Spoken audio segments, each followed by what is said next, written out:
The mountains east of Blackwood have a reputation for disappearances. On occasion, local rangers respond to abandoned vehicles or missing persons reports. For undisclosed reasons, they are often accompanied by agents from the Tennessee Bioresearch Authority. On the most remote trails navigating gorges and ravines, rangers sometimes find mysterious piles of assorted items.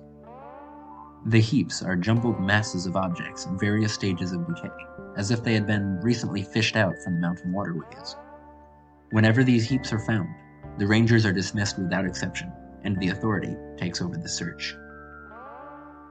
According to local legend, since ancient times all missing things in the valley have congregated in remote places kept by the keepers of lost things, where adventurers might offer them trinkets in exchange for lost valuables. But this is always fraught with undescribed dangers, and adventurers are warned not to become lost themselves, for the keepers of lost things make no distinction between objects and people.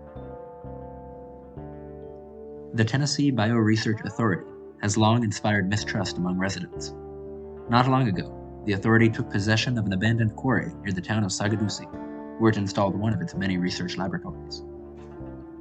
Not long after, loud disturbances prompted locals to investigate, only to find panicked agents cowering beneath the slopes. Something large had broken down the facility doors from the inside. Witnesses offer the following description of what they found crawling through the overgrown quarry. The so-called quarry beasts are not identifiable with any known organism. They are glossy black and move on dozens of flexible appendages. In size and shape, they resemble prone humanoid figures, but this is either through coincidence, grotesque biological mimicry, or the product of unspeakable authority operations. Regardless, the quarry is still officially abandoned. One visitor to the valley has caused a stir among archaeologists. Maurice Money's outlandish claims have been proven spurious by many professionals, but certain findings seem either unexplainable or else too attractive to the popular imagination.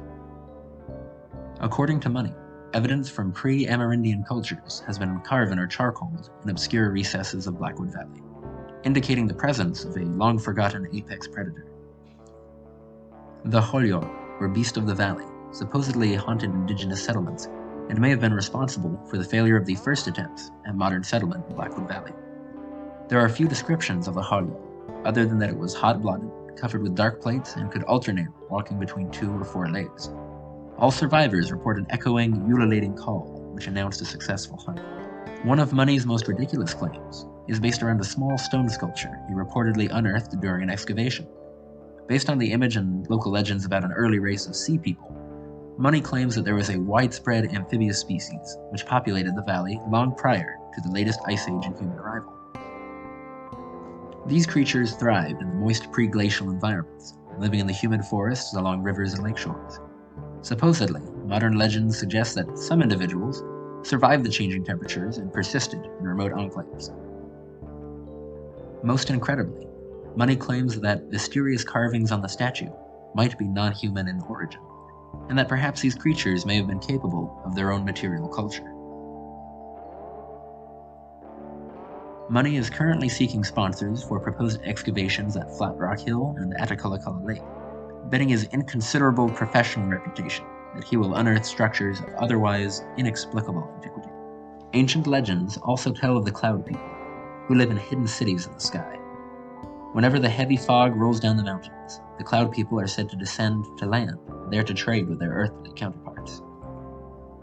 The only basis for these stories are ancient mythologies and a few curiously well-preserved stone pillars. But one aspect of these legends has survived in modern accounts. Locals say that more than clouds clutter the skies over the valley. The Sky Serpent, supported by some improbable buoyant mechanism, is reported to infrequently appear hunting birds among the cloud banks. This creature takes little notice of people, but local pilots fly with appropriate respect. There is another abandoned authority laboratory along the forestry roads ranging Grackle Mountain.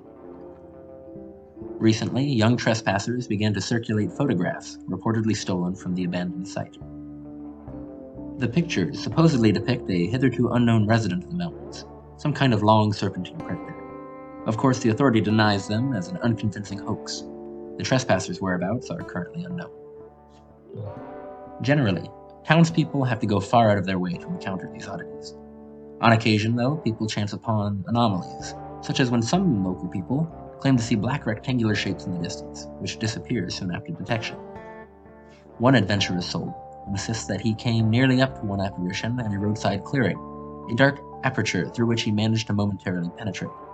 He reports only a single glimpse through the doorway before it whipped away from him and off into the woods, leaving him alone in the field.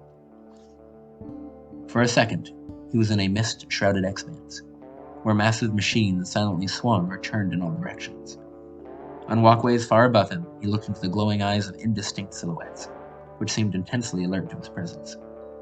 Then the door pulled back away, and the glimpse was gone forever. The same individual moved away shortly after spreading his story.